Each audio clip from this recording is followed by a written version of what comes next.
Assalamualaikum warahmatullahi wabarakatuh. Halo guys, ketemu lagi sama saya.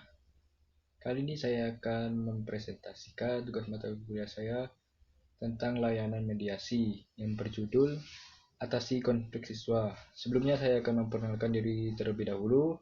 Nama saya Rahmat Al-Husaini, NIM 1911320052, Prodi BKI 5B, mata kuliah Konseling Dakwah, dosen pengampu Ibu Asniti Karni SAG MPD Kons. Baiklah, langsung saja. Yang pertama, pengertian layanan mediasi. Layanan mediasi merupakan layanan yang membantu peserta didik menyelesaikan permasalahan ataupun perselisihan dan memperbaiki hubungan antar peserta didik dengan konselor sebagai mediator. Dan juga, layanan mediasi merupakan layanan BK yang dilaksanakan oleh konselor terhadap dua pihak atau lebih yang sedang mengalami perselisihan dan tidak menemukan keharmonisan sehingga mereka saling bermusuhan.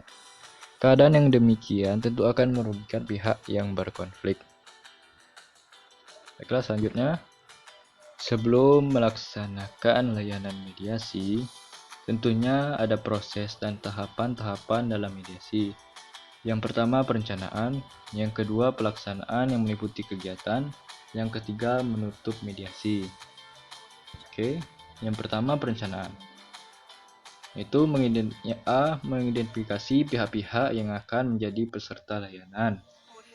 Maksudnya itu, klien kita yang sedang mengalami konflik, siswa tersebut saling memperkenalkan diri terlebih dahulu agar kita sebagai konselor sedikit lebih akrab lah dengan klien kita yang sedang mengalami konflik.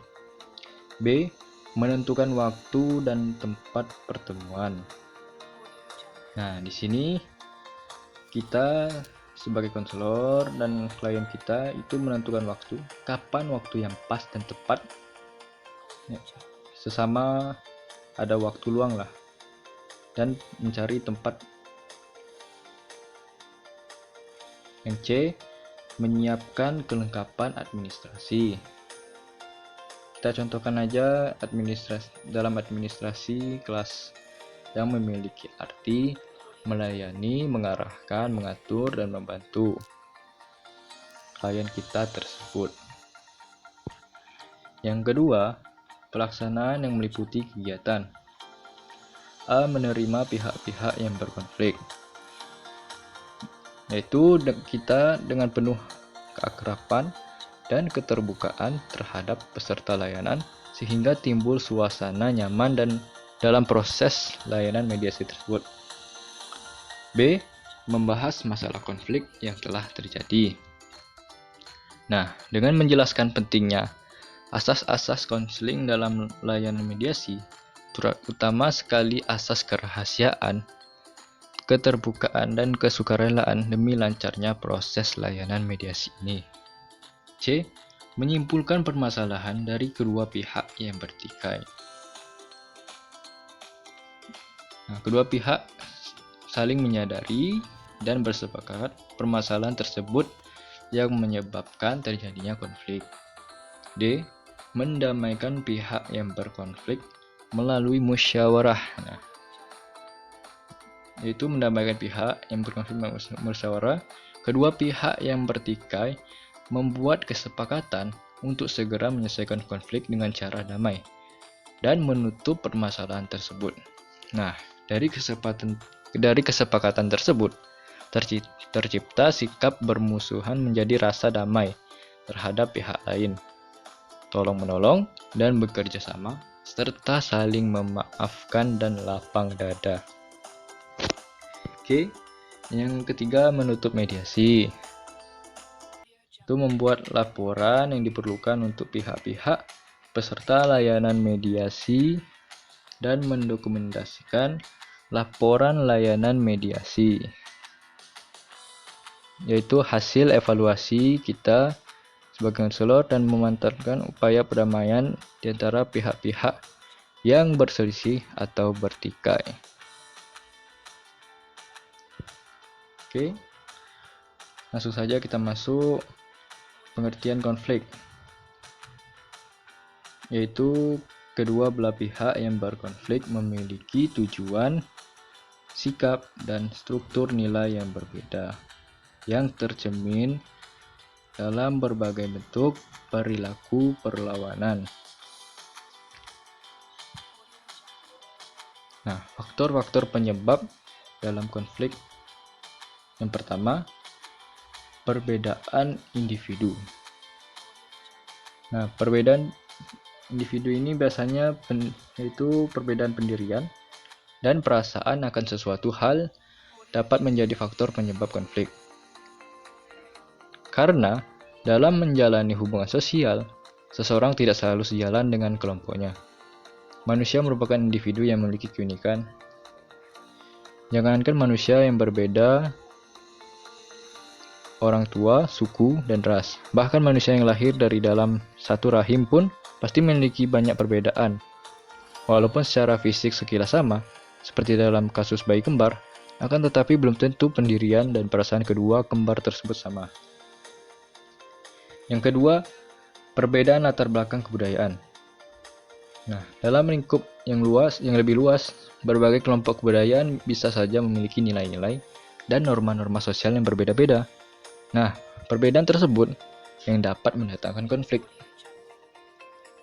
Hal tersebut dikarenakan kriteria tentang sopan tidak sopan, pantas tidak pantas, atau bahkan berguna atau tidak bergunanya sesuatu, baik itu benda fisik maupun non-fisik, bisa berbeda-beda. Yang ketiga, perbedaan kepentingan. Nah, perbedaan kepentingan dapat terjadi dalam bidang ekonomi, politik, dan sebagainya.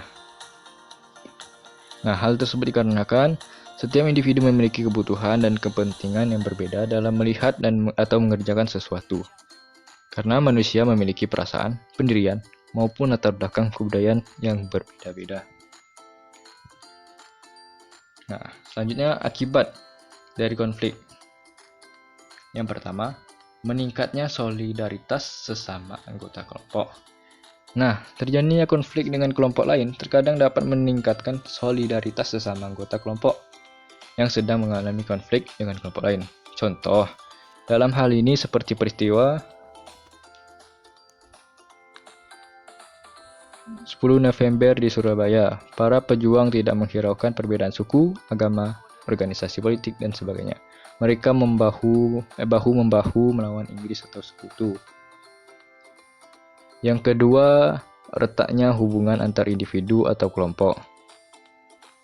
Konflik yang terjadi antar individu atau antar kelompok dapat menimbulkan keretakan hubungan. Nah, keretakan hubungan tersebut dapat terjadi secara sementara ataupun permanen. Nah, seseorang pasti pernah berkonflik dengan orang lain yang menyebabkan dalam beberapa waktu tidak menjalin hubungan yang baik. Akan tetapi, karena kemudian saling menyadari kesalahan, kedua orang tersebut akhirnya saling memaafkan dan kembali berteman. Yang ketiga, terjadinya perubahan kepribadian para individu. Nah, perubahan kepribadian dapat terjadi pada kedua belah pihak yang mengalami konflik. Kedua belah pihak dapat saling menyesuaikan atau justru masing-masing mempertahankan kebenaran yang diyakini. Yang keempat, rusaknya harta benda dan bahkan hilangnya manusia.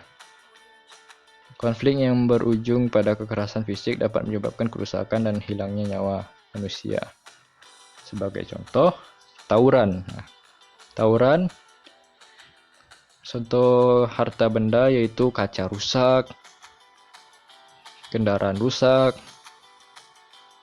dan contoh hilangnya nyawa manusia yaitu biasanya orang tawuran itu menggunakan senjata tajam. Nah, banyak sudah ada yang juga ada di berita akibat tawuran, ada yang juga yang meninggal 1-2 orang. Oke.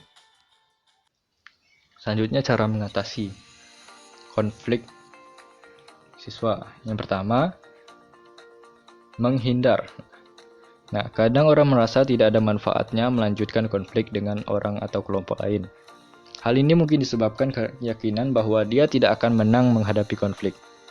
Nah, dalam hal ini, dia mengorbankan tujuan pribadi ataupun hubungan dengan orang lain.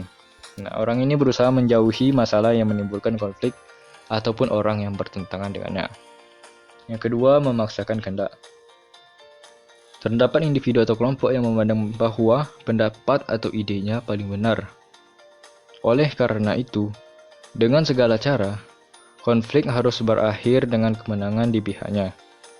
Karena itu, dia atau mereka berusaha menguasai lawan-lawannya dan memaksa lawan menerima penyesuaian yang diinginkan. Tujuan pribadinya dianggap sangat penting, sedangkan hubungan dengan orang lain kurang begitu penting. Nah, seseorang dengan tipe seperti ini cenderung tidak peduli terhadap kebutuhan orang lain. Ia tidak peduli apakah orang lain menyukai dan menerima dirinya atau tidak. Selain itu, ia menganggap bahwa konflik harus diselesaikan dengan cara satu pihak harus menang. Yang ketiga, menyesuaikan kepada keinginan orang lain. Nah, terdapat individu yang ingin diterima dan disukai orang lain. Ia merasa bahwa konflik harus dihindari demi keserasian, dan ia yakin bahwa konflik tidak dapat dibicarakan jika merusak hubungan baik. Selain itu, ia khawatir apabila konflik berlanjut, seseorang akan terluka, dan hal itu akan menghancurkan hubungan pribadi dengan orang tersebut. Lalu, ia mengorbankan tujuan pribadi untuk mempertahankan hubungan dengan orang lain. Yang keempat, tawar-menawar. Nah, dalam proses tawar-menawar, individu akan mengorbankan sebagian tujuannya dan meminta lawan konflik mengorbankan sebagai tujuannya juga, dan akhirnya berdamai. Baik, dapat saya simpulkan bahwa dengan layanan mediasi, konselor yang sebagai pendengar berusaha mendamaikan mereka sehingga mereka kembali akrab dan berteman dengan nyaman dan damai lagi seperti sedia kala. Itulah kesimpulan dari saya.